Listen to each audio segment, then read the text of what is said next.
I read once, passingly, about a man named Shakespeare. I only read about him passingly, but I remember one thing he wrote that kind of moved me. He put it in the mouth of Hamlet, I think it was, who said, "To be or not to be." He was in doubt about something. Whether it was nobler in the mind of man to suffer the slings and arrows of outrageous fortune, moderation, or to take up arms against the sea of troubles and by opposing, end them. And I go for that. If you take up arms, you'll end it. But if you sit around and wait for the one who's in power to make up his mind that he should end it, you'll be waiting a long time. And in my opinion, the young generation of whites, blacks, browns, whatever else there is, you're living at a time of extremism, a time of revolution, a time when there's got to be a change. People in power have misused it, and now there has to be a change, and a better world has to be built, and the only way it's going to be built is with extreme methods. And I, for one, will join in with anyone, don't care what color you are, as long as you want to change this miserable condition that exists on this earth. Thank you.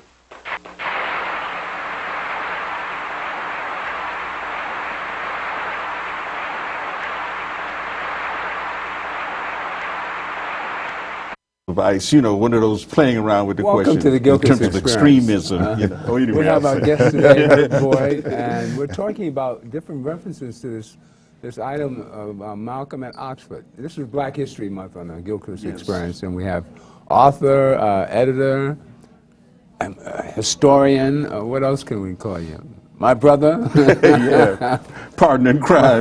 No, we speak the truth. Indeed. Tell us these references you have to Oxford. Oh, yeah. That's interesting because not too long ago, I was on a show, and we were talking about Malcolm with the diary and everything. Right. Because with Ilyasa Shabazz, with his daughter, we came out with the diary of Malcolm X. And this is during 1964, I think, is the most critical year in Malcolm's life. You know, something that 1964. a few people have ignored, including Spike Lee. 1964. It's 1964. It's and a little year. bit into 65. You realize that by the 21st of February, he's gone in 1965. So he didn't get too much into 1965. But 1964, he was mostly abroad. Right. He was traveling in the Middle East. He was traveling in North Africa. He was in East Africa. Right. He was touching base with all of these major leaders in both the Middle East and in parts of Europe, too. He popped into Europe. And you're talking about the Oxford situation, that's in December. That's early December of 1964. December 5th. And almost bumped into, as he had done in March of 1964, almost bumped into Dr. King, who had spoken at a church there just the day before, and had gone on to get the prize, the Nobel Peace Prize in Oslo, Norway. So they almost was in London at the same time. You know, it's amazing. I think James Cone, who is a professor, you know, at the Union Seminary, in his book on Malcolm and Martin, he kind of touches on that, but Marika Sherwood does a better job in her book of the whole international perspective that she applies to Malcolm's life. And so 1964 is a very critical year, and if you can see that in the diary, his movement, the conversations he's having, and the general political development of that man was absolutely phenomenal at that time, you know. Fantastic. Fantastic. So this one role then stimulated a whole past. Well, I run this often because I show at Malcolm changed over the years. Near the end of his death, and he wasn't calling Whitey the devil anymore. He was saying, "I'll work with anybody." He come to peace with himself and the world. You know, that time in 1964, he was at a very, very.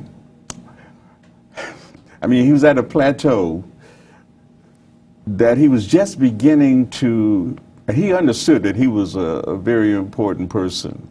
And when he's keeping his diary, it's more than just an appointment book. Well, tell us about the book you wrote on that. Well, You want to talk about the Simeon's story, or you want to stay with Malcolm? Well, Malcolm, I know you wrote a book about the diary of Malcolm. Well, yeah, the diary is one thing. Before that, we put out one called By Any Means Necessary, Okay. which is basically a response to Manning Marable's book. Ah. Oh, Yes, Life of Reinvention. yes. Of course, Okay. we took exception to even the title of the book. Yeah. You know, but of course, some of the conclusions that he reached there was just had no bearing, no real new information Give us an about example. Malcolm. Although you don't want to dismiss the book, you know, I would ask readers to go ahead and check it out for themselves and draw their own conclusions. The most about controversial part of that was what? Well, first of all, you start off with the idea that all authors, you know, have a particular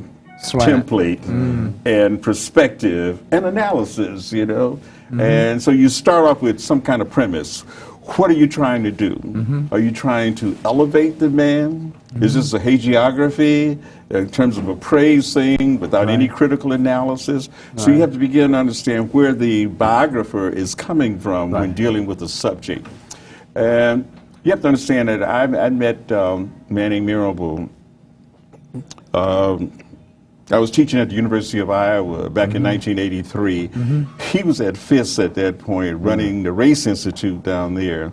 And he invited me to come down. I had just come back from Africa, so he wanted me to come down and be on a panel to talk about the liberation movement situation that was going in Africa at that time. So I had a chance to spend a weekend with him. He had a freshly minted PhD at that time, and I had nothing but love and respect for him. I could see how hardworking he was, and also how ambitious he was too. He wanted to be one of the cats. He wanted to be one of the players. And there's nothing wrong with that. You should have that kind of determination and desire to excel as a scholar, as a public intellectual, as a teacher, and a writer too. So I had all that. When I heard that he was doing the research on Malcolm's life, in fact, this is a process that went on for more than 10 years. It was more than just somebody jumping in there and playing around with Malcolm's life and then running away from it. No, he was deeply involved in this here situation, so much so that when the diary itself ended up coming back to the Schomburg, and then they had it there on microfilm. That's in fact the way I went about doing it, and then making contact with the estate to get permission to move forward with getting it published. Because, you know, when you're talking about publishing someone's diary, that's kind of private, isn't it? Very private. So I had some reservations about putting it out there, but after I contacted Ilyasa, and she assured me that this is something that the whole world should see. They should see this diary. And believe me, I mean, it's a very powerful piece, and I think it complements what the autobiography has. In fact, it fills in some of those parts that's missing there. And so we said, okay, let's go ahead. We put it out there. And then we ran into all of the litigation because the family, I will never get involved again with another family situation. I was going to say, who will unless you got everybody, you know what I'm saying? Everybody all got on the the same page. Otherwise, you know, you can run into a lot of difficulties. And for a whole year, the book was in litigation. You know, we couldn't even put it out there. What were the claims? Now it's cool. What were their claims? They wanted a piece of the pie? They wanted a piece of the pie. They thought it was worth millions, right? Yeah, I mean. But anyway, what happens with, I want to get too much into that part. It's getting back to, you know, what is it all about? What's there? And one of the things that we discovered is that Malcolm always felt that he was being shadowed, that he was under surveillance. Well, you know that. No doubt about that. No doubt. You kidding? But you know, you're speculating on that without any, you know, circumstantial. Why shouldn't they watch him? Why shouldn't they watch him? Yeah, exactly. I mean, he was serious. Well, hey, you have, later on we discovered that there's at least 5 members in his inner circle that were who FBI? were members of BOSS. You know, the whole bureau right here in New York City, including Gene Roberts. 5? At least 5 of them. Wow. But see, it's an open organization. It's like the Black Panther Party. Yeah, yeah. And people can walk off the street and say, I'm a member of the party, right? Yeah, yeah. The next thing you know, they're given some kind of supervisory or leadership or power position there to make determinations about which way the party is going to move. Well, one of the shooters of Malcolm, agent? There's some Saying speculation on that. That's not conclusive. Okay. What you know is that possibly some ambitious member of the Nation of Islam. Okay, well, we know yeah, that, right? yeah, that Well, kind of a thing. That could be. But then again, it's the whole Freedom of Information files that are available begin to give you some indication of how thoroughly they were surveilling, Malcolm. Mm-hmm. So that's one of the things we discover in the diary, who that person may have been. Certainly who was shadowing him when he was moving across North Africa, Okay. when he's in Ethiopia, when he's in Egypt, when he's in Kenya, and when he's in Tanzania, that individual may have been, a CIA agent. And we trace his thing all the way back to being a member of Frelimo, the Front for the Liberation of Mozambique. He was bounced out of that organization because they figured he was a foreign agent. So I figured that we speculate that his next assignment, he is in East Africa at that time. And we're talking about roughly 1962-63, when he's kicked out of Frelimo. And by 1964, they've given him a new assignment. Right. Malcolm X. Follow him around. You see, Malcolm, at that time, he realized he's on a mission. He was he had a couple things in mind. First of all, the same kind of things we did later on through the whole World Conference Against Racism, in terms of charging this here government, with genocide and bringing them to the World Court.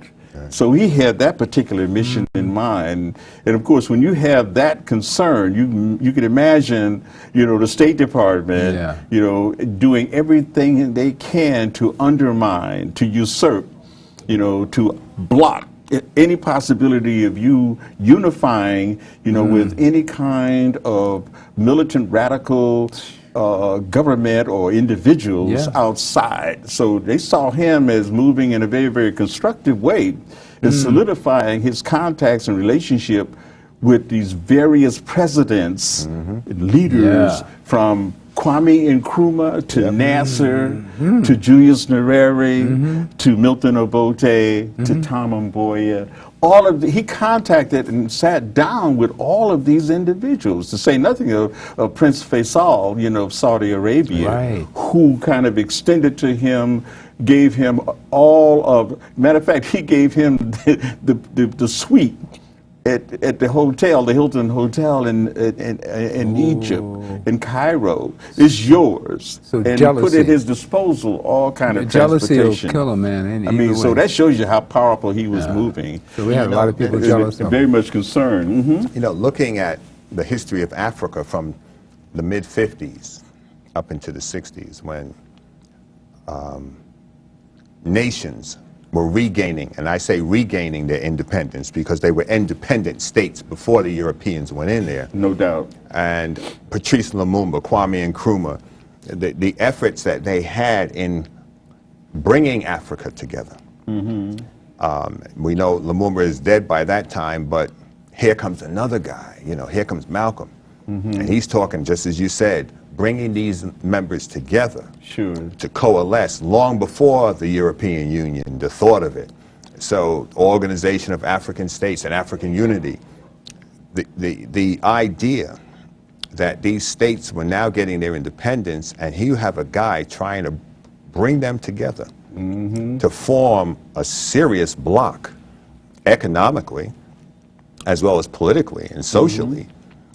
J. Edgar Hoover, I saw an intense documentary on him and what he was doing to Malcolm and to Martin, and just the number of laws that he himself broke, federal laws, in the surveillance techniques and their covert operations against Malcolm and Martin. So To say nothing of COINTELPRO. Right, the you know, so it's Right. not a matter of conspiracy theorism or anything like that, but these are the actual things that were going on, that the government was doing, out of some crazy notion of fear that these guys were going to start a revolution. Yes. Well, in they the had country. started a revolution. That's what, and it was, Well, they're it was always taking thinking hold. military, you know, they're always thinking military. And just as that young boy said last week, you know, that would never happen, you know. You're not going to have a military uprising with black people in this country. You invited me to Apollo last week, and Yeah. I was supposed to Who's video the Apollo. Oh, okay. We went to Apollo last Saturday, Wow. and you Oh invited yeah, me. with the whole and, the Black Panther party the Black on Panther- Sunday. on And Sunday. of course, I missed that. Saturday. Saturday was yeah. different. Saturday was the whole say it loud. This Apollo had this open house. Mm-hmm. You know, it was when you know you come in, people come in free, and we stressed the whole theme of art and activism Mm-hmm. in terms of the history of the Apollo Theater. So Ade Williams, he's in charge of the outreach program there, Right. he brought me in, and we put together a nice script for Saturday, and on Sunday they showed the Stanley film? Nelson's documentary, I missed that. the Black Panthers, the Vanguard of the Revolution, which is a very, very powerful film. But what it does is it doesn't do a good job, I think, in connecting the Panthers with Malcolm X. Oh, it doesn't. Yeah, because there's a continuation there, and one, a nefarious one, in terms of back to J. Edgar Hoover, in terms of the counterintelligence program. Right. Because once they had penetrated Malcolm's organization, he was talking about the Organization of Afro-American Unity, Okay. as well as the Muslim Mosque Incorporated, they were all inside of that.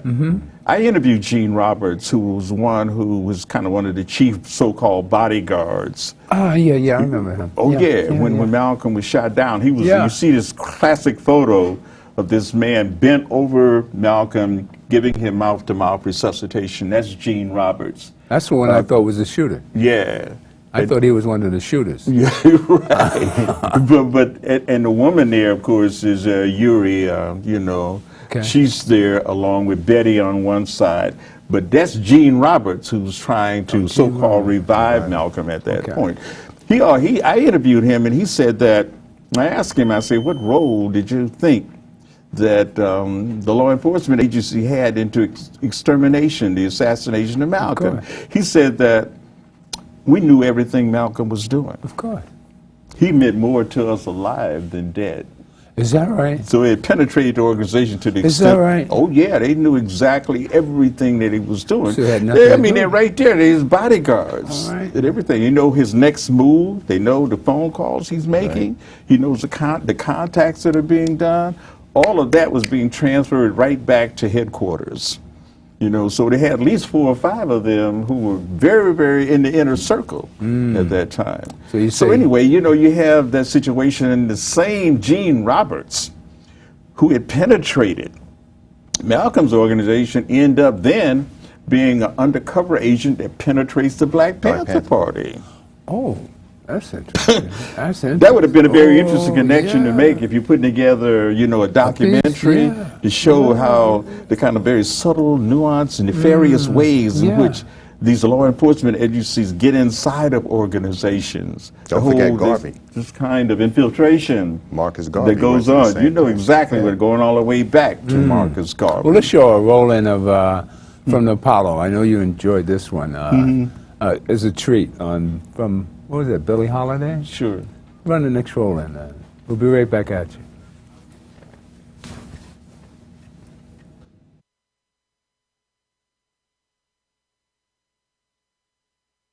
Southern trees bear strange fruit,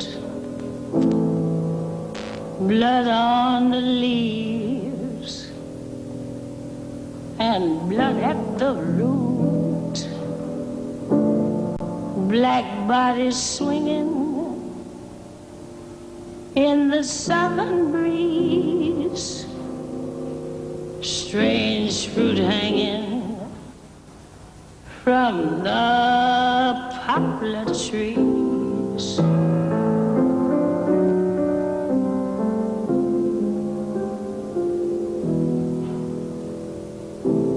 pastoral scene of the gallant South. The bulging eyes and the twisted mouth, scent of magnolia, sweet and fresh. Then the sudden smell of burning flesh. Here is a fruit for the crows to pluck, for the rain to gather, for the wind to suck, for the sun to rock, for the tree to drop.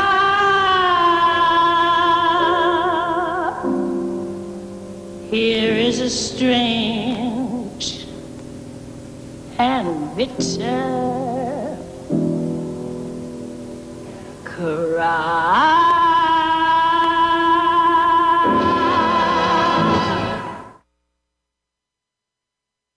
Finish.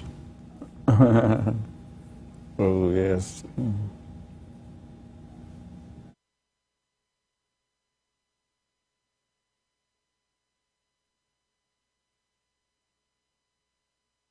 So I went from 64 back to 59, and Yes. Emmett Till's 55. 55. So we were just talking about Billie Holiday saying this in February of 59, and she died that year. You're Yes. saying she was very ill here. She Very looks ill then, and right behind the death of Lester Young.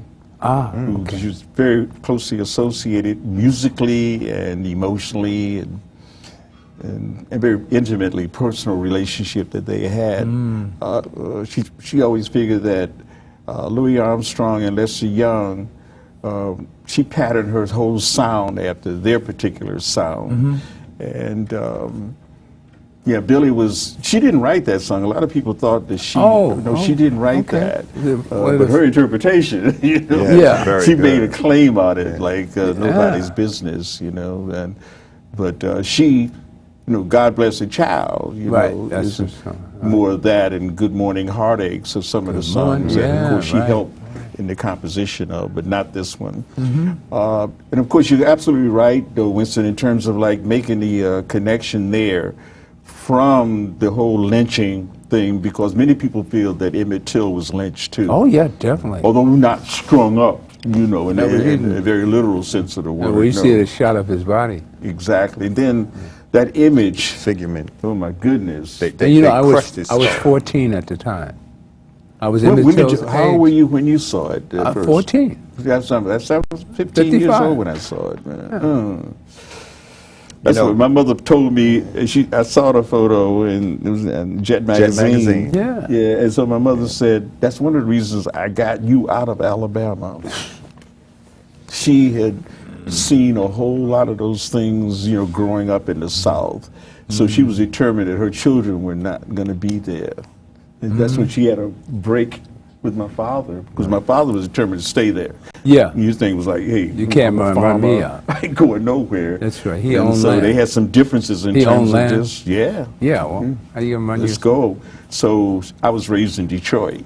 Ah, You know, okay. but you know, seeing that, she kind of reminded me of just the pastoral scenes, you know, as Billie said, in terms of what happened to, you know, young black men in particular who step outside, you know, a particular kind of code of conduct.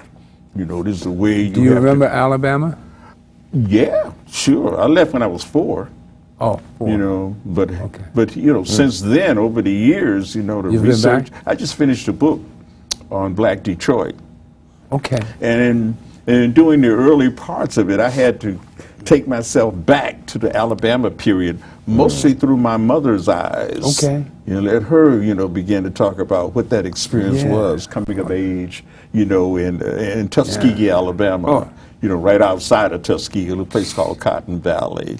But anyway, you start doing your research, and a lot of those things start coming back to you that you thought you had put aside and forgotten. But hey, I remember when my mother came to get me, because my brother and I had been living with some cousins of hers while she was searching for work and a place to live in Detroit. Okay. You see the straight line migration from Alabama to Detroit, just like on the Eastern Seaboard, if you're coming up from Jacksonville, Carolina. Florida, you go to Carolinas, you end up in Philadelphia or New York City. Right. For us, it was like, boom, the Straight Midwest, bam, or up the Mississippi River, you end up in Chicago. Right. So that was easy, and many of the people where we lived in Black Bottom, they come from Alabama. Yeah. So it was almost like old home week. You got there, and so-and-so was from the same little county or the city that you were from. And Yeah. the same way like the Iraqis, when the Chaldeans moved into Detroit, all of them came from the same little village in Iraq. Really? The same village. So they had a lot in common. And people need that in terms of the transition as they're moving into a new way of life, So Detroit was very good in terms of having all those Alabama refugees, in and around us at that time. Yeah. But certainly the memories of the South, doing your research, particularly the book I did with Simeon Wright, it's called Simeon's Story. And it's all, Simeon was sleeping in the bed with Emmett Till when he was abducted. Okay. Then when J.W. Milam and Roy Bryant showed up that morning looking for the boy Yeah. who had whistled at Carolyn Bryant, they took him from that bed. And Simeon starts his whole story with that particular memory of what it felt. His mother pleading with them, offering them money, because she realized the gravity of the situation, that Emmett was in terrible trouble. But they thought that, maybe they'll take him off and slap him around a bit, and then bring him on back. But they had said afterwards that I think the Look magazine, somebody paid him $2,000 to tell the story. Oh, you mean the Look murders. magazine? Yeah. Yeah, William But they were Bradford told Huey. he was $4,000. $4,000 Was was. $4,000. But he said that Emmett Till wasn't afraid of him. That's what Well, really they made could him do angry. that because of the whole double jeopardy thing. Right. They But could Emmett tell Till him, wasn't afraid of him. I know He it. said that's why they killed him, because he wasn't afraid of him. Well, see, that's a whole lot of. They could put that out there. They told William Bradford Huey that. Okay. And whether or not that was true, we don't know. You don't know what happened in that situation. All we know is that he was savagely beaten, his body thrown into the Tallahatchie River with a 75-pound gin fan around his neck to make sure his body would sink with barbed wire. Matter of fact, strung around with barbed wire and everything. And they just happened, two kids out there fishing, and the hook got hooked onto his body. And that's 3 days later that he's pulled from the river. Even at that time, the body had begun to decompose. And so when his mother heard about that situation, I mean, she was absolutely aghast. She was stunned, and it took her a while to get herself together because it was all like a speculation. Oh, that was not Emmett, according to the sheriff down there. That's not him. But later on, when they saw the ring with E.T. on it, that his father had given to the mother, and later on she gave it to him. And that's what Simeon said. That's Emmett. And then certain other things about it told her that was her son. You kind of know who your son is, even though battered beyond recognition. It's something. I've seen a lot of death. And I'm going back to Billie Holiday's words in the song about strange fruit, with the popping eyes and the twisted tongue. Yes. And the smell in the air, and the crows eating of the flesh. It was a curse in the Roman period The burning for flesh, a yes. body to be hung from a tree, you were Yeah. considered cursed. And the crucifixion was taken from the Egyptians. They would tie you to a pole, but the Romans went to nailing you to a pole. Sure.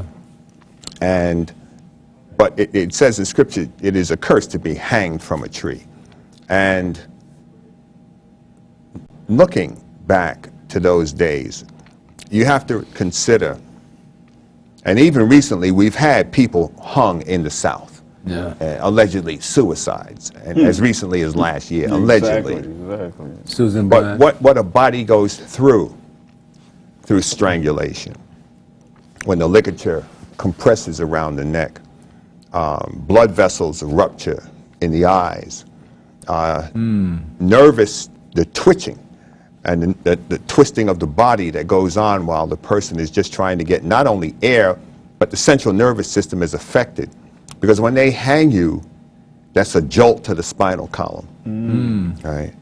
And they'll leave you there. The Romans along the Appian Way would have 1,000 people crucified along the Appian Way. And just the smell of rotting flesh is a smell that I know. I've experienced it. And bodies, I remember we recovered a body in Jamaica Bay. A guy had been murdered, mob style, Yeah. with weights around his feet. But the body did come up on shore in Lido Beach off the Belt Parkway. And I can tell you, his head was about this big. And you can't imagine, see, gases build up in the body. And then the body ultimately ruptures Yes. and organs come out. The pleura, the sac that holds all of your intestines and all, that sac will give way. The flesh rots. The smell of decomposed flesh. I can't imagine what Emmett Till's mother went through. Oh, yes. A body sitting in water, rotting for 3 days. Yeah. But she wanted the world to see the depravity. casket. She wanted the world to see the depravity of human nature. And it was only fitting that they did, to put that right in the face of America. It is an odor that permeates your clothing. It gets in your hair. Yeah, I've been around bodies that are maggots are eating the body. Oh, my goodness. And you can smell the body a block away. So when we leave that crime scene, we have to go shower. You know, you can't go home and take that odor home to your family, because right. you walk in the door, it is so repugnant. But how is it that man is the only creature that can knowingly and willfully do those kind of acts? I mean, animals kill to survive. And that's in nature. But the depravity of man is you can't fathom it. The song there, I think of my own, the migrations. And now there's the reverse migration with people going back south. It's good. Yeah. That's They're good. going back. My father came to New York after the war because he married my mother, and my mother was living in New York, so he wound up in New York. But family members have gone back south. And Everybody's packing up and going back. yeah, the promised land is not the promised land. Well, down south is a little better than up south now, Yeah. isn't it? Yeah, All right, up you know south. what? We're going to run the Emmett Till piece, and we'll get the story from the cousin who went from Chicago down to Money, That's right, Mississippi. to Money, Mississippi. Money, All right. Mississippi. It was only the second time he had been down there. Only Emmett And- Till's second time? That was only the second time there. Let's play the And- piece, and we'll come right back. Huh? Let me play the piece, and Okay. we'll come right back.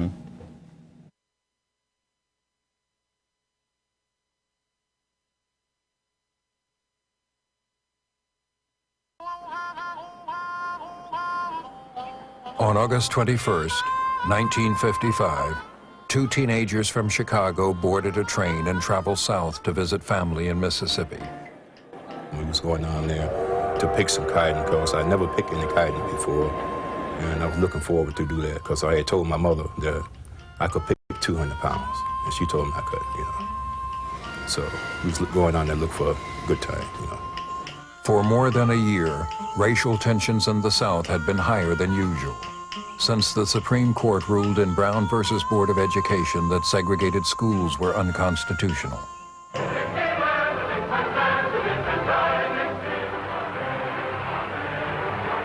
The decision touched a raw nerve in the white South, and many organized to preserve white supremacy.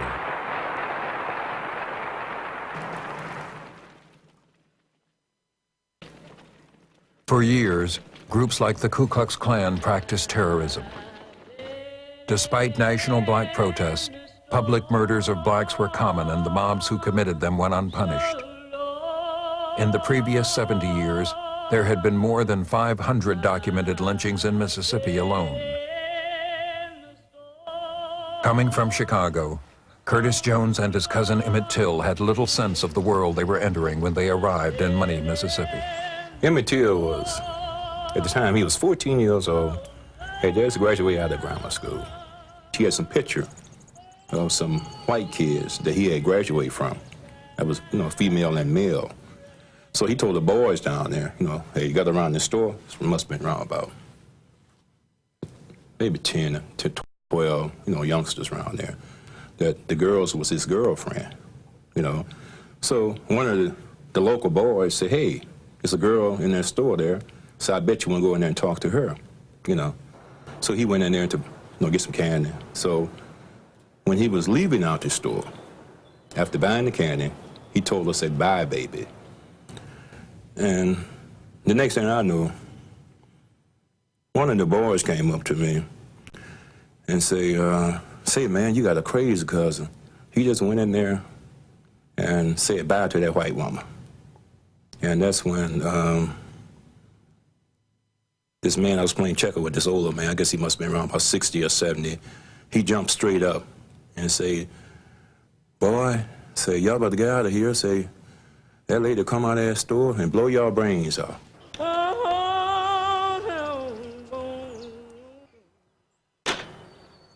This is Mose Wright. I am the uncle of Emmett Louis Till. Sunday morning, about 2:30, someone called at the door. And I said, who is it? And he said, this is Mr. Bryant.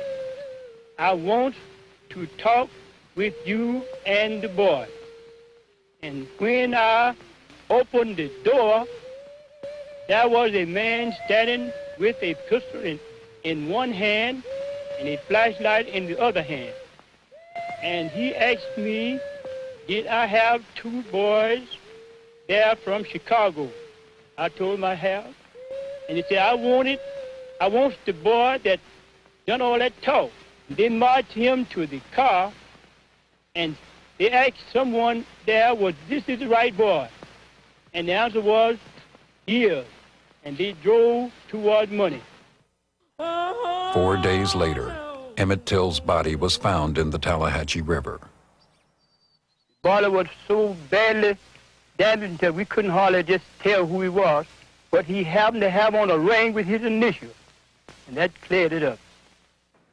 The body was shipped home, back north to Chicago, where Mamie Till Bradley insisted on an open casket funeral. So all the world can see, she said, what they did to my boy. Oh, pilgrim of sorrow,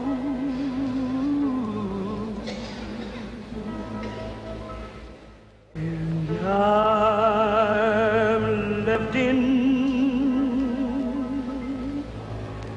this old wide world. Jet magazine showed Till's corpse, beaten, mutilated, shot through the head.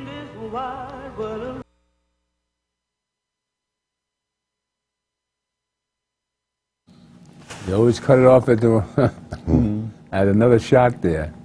Let Anyway, me say this, I would suggest your viewers get Simeon's story, okay, the book that I did with Simeon Wright. okay. It will dispel a number of the myths, lies, and distortions about that situation, particularly as perpetrated by Curtis Jones. Curtis was not there.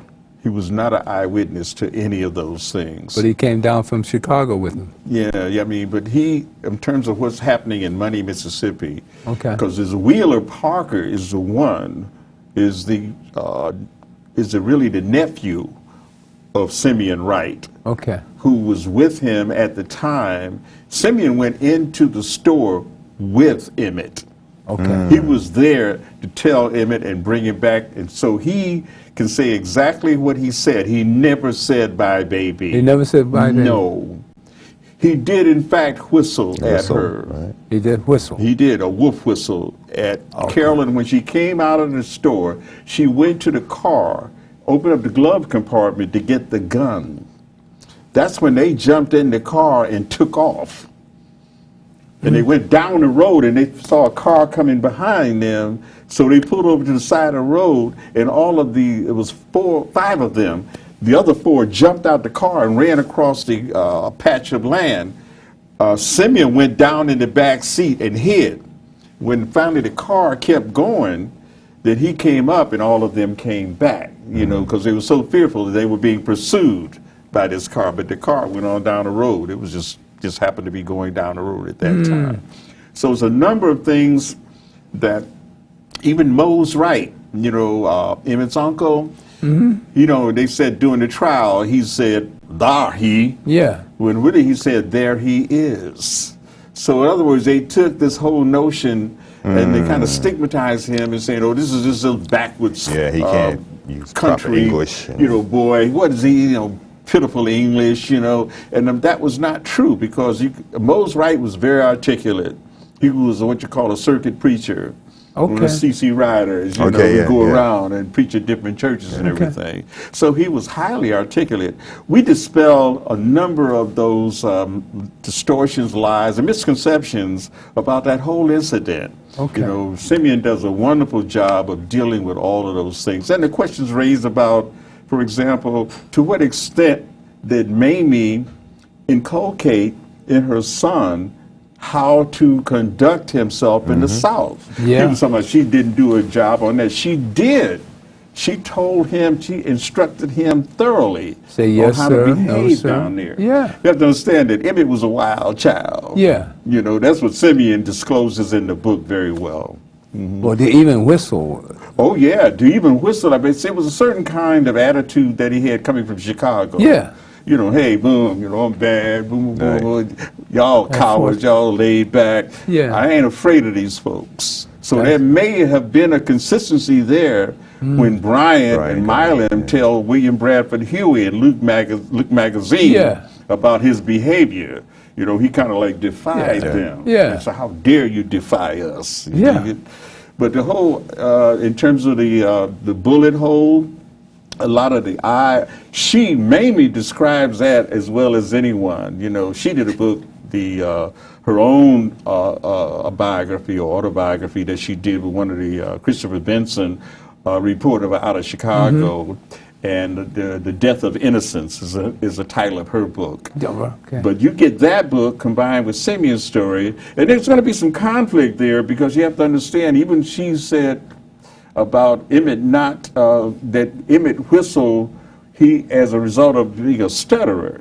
She told him, like, whenever you get caught up in a stuttering, just whistle and your stuttering will stop.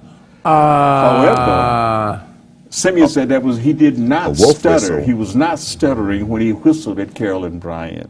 He did whistle at her. He did whistle at her. So that kind of removes this whole idea that the whole speculation whether he whistled or not. Emmett whistled, and Simeon is hard pressed to explain why. They have no idea why, other than just the kind of audaciousness that was a part of Emmett. He said, "Hey, I'm just going to conduct myself as though I was home. in Chicago." Mississippi. For the 14-year-old whistling at a woman, period. Yeah. In those days. Exactly. You knew your manners no matter what color they were, really. He just begins to kind of try to find out what kind of character he was. And of course, all we have based on that is what his mother had to say about him, and what Wheeler Parker and what Simeon Wright they have done more than anything to give us some understanding about this young man and his attitude, that he would possibly conduct himself, you know, the whole Jim Crow ethics, you know, as Richard Wright wrote about in his books. You know, he defied those things, you know. But the amount of torture they put to this kid because of something like that, I mean, that's unimaginable. I mean, maybe beat him up. Oh yeah, Mr. Reed, Willie Reed is one of the eyewitnesses, or I should say ear witness, because he was outside the barn listening to them torture. Heard him pleading for his life, and while they were beating him. Then they took him from there to another point, further down by the Tallahatchie River, where they continued to torture him there. There's even Keith Beauchamp does a wonderful job in his documentary, The Untold Story of Emmett Lewis Till. He digs up at least 14 people who have never been brought to bear, you know, because no one was ever convicted of this particular crime. But he, in his research and everything, he says there's a lot of stories out there, a lot of people who have never been interrogated, not investigated. You have to understand, there was no autopsy of the body. That's why they had exhumed the body after it was buried in Chicago. They exhumed the body. This is going back 2008, you know, and discovered that through DNA from Simeon, that in fact that was Emmett. And all of that speculation and the kind of denials coming from the sheriff and the Mississippi Bureau of Investigations and everything. No, it didn't hold water at all. That in fact was Emmett Lewis Till. You know, and killed him. We have to remember that in those days, the federal government was not intervening in anything. Yes.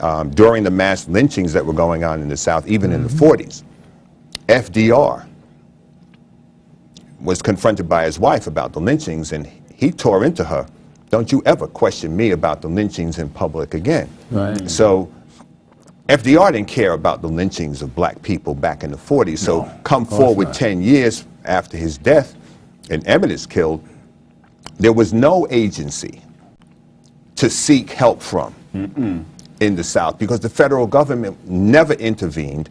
There was an interesting book put out by the Southern Poverty Law Center called I Have a Dream on the murders of the civil rights era, wherein none of the cases were ever solved, but a few years back, Medgar's case was solved.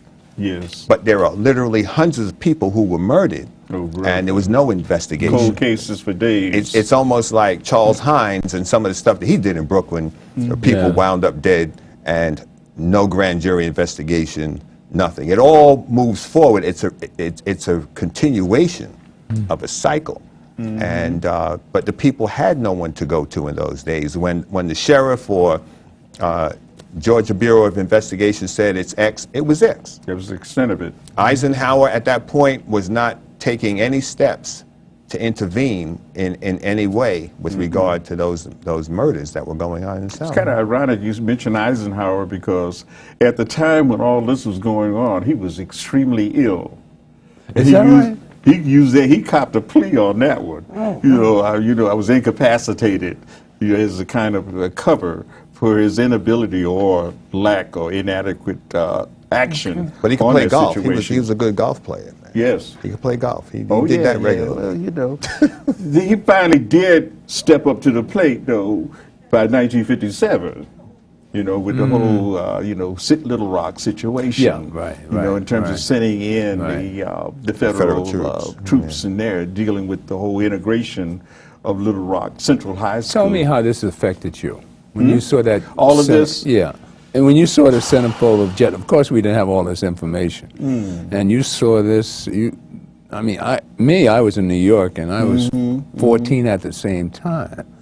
And I just couldn't imagine that. In Detroit, you figure that you're a long way from it. Yeah. What happened in Detroit? This is not going to happen to you. And then quickly, being as a young person at that time, you quickly move on into something else. That's just a momentary thing. It sticks there, no doubt about it. And particularly for people who are interested in our history and culture, as I gradually grew into that, within 3 or 4 years, here I am, as an activist at Wayne State University. So Rosa Parks, she had it on her mind. Of course, when she sat December, in, right? December the 1st, 1955. Yes, It's only right. a few months Right. after. Right, So exactly. that thing continues to resonate, you know, across the ages. Yeah. And then you have the various so-called investigations, the cold cases and stuff like that.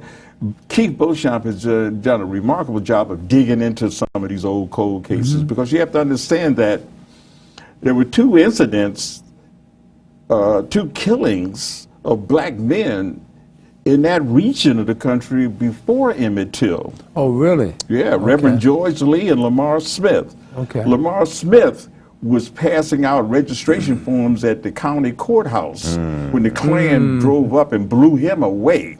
They had warned him before, don't you be trying to register people to vote. But Lamar, you know, he was defiant, being a war veteran and everything. Yeah. I'll take you on. But then he wasn't prepared. Suddenly, out of nowhere, they came up and blew him away right in front of the courthouse, passing out registration forms. Reverend George Lee. What town was this? Huh? What town was this? Here, I think it's like Belzoni, down in Belzoni, not too far from Money. All this In is right in the Mississippi. same Oh, okay. region. All This is right. the same region of Okay. Mississippi. So and Greenwood is the major town in and around this section. And Reverend George Lee was coming from the cleaners. Now, he also had an activist background. He was coming from the cleaners when a shotgun blast tore through the window of his car and took off half his face. So those two, people say, well, how come they didn't get the kind of attention and notoriety connected to their incidents, and Emmett Till got all this play? Well, it may have been the fact that they were activists. They were out That's there. right. You know, They they were knew local what they people, were too. doing. Emmett Till was not involved in the civil rights movement. You know, he's just and plus he's a kid. And plus we have images of him. And you have the whole gathering and how it was the trial and what have you. None of that happened with Reverend George Lee or with Lamar Smith. And maybe countless others too that we haven't even heard about. But certainly those two stick with me in terms of doing the research leading up to what was happening through Simeon Wright's guidance in terms of what was happening in Money, Mississippi, in and around the county at that time, particularly with his family, because after this incident and the trial and everything, they get out of there. Of course. They're gone. Right. They go straight to Chicago. You're from Alabama. Argo. You're from Alabama. Nina Simone was from Alabama. Oh, got Nina, right. All right. Let's play this Nina side. I think this is fun. This is fun. Brought it home. Yeah. Let's play Nina, and we'll come back right back to you. This is Did you see fun. the documentary?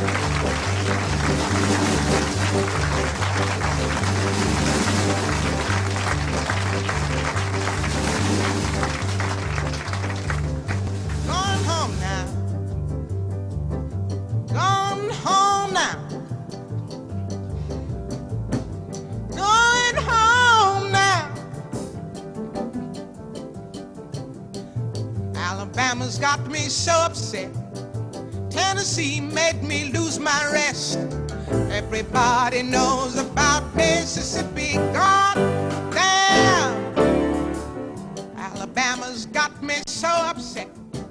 California's made me lose my rest. Everybody knows about Mississippi. God damn, can't you see it? I know you can feel it. It's all in the air. I can't stand this pressure much longer. Somebody say a prayer. Alabama's got me so upset, and Tennessee's made me lose my rest. Everybody knows about Mississippi. Gone there.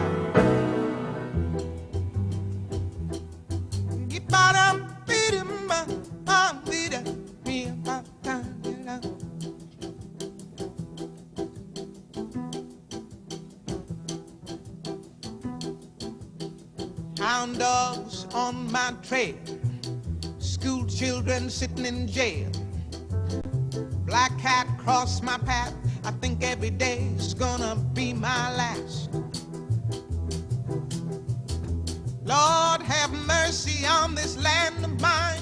We all gonna get it in due time. I don't belong here, I don't belong there. I've even stopped believing in prayer. Don't tell me, I'll tell you. Me and my people just about do. I've been there, so I know. They keep on saying go slow. That's what they say, go slow. That's what they say, go slow. That's what's the trouble. Washing the windows, picking the cotton, with nothing but rotten. We're too damn lazy.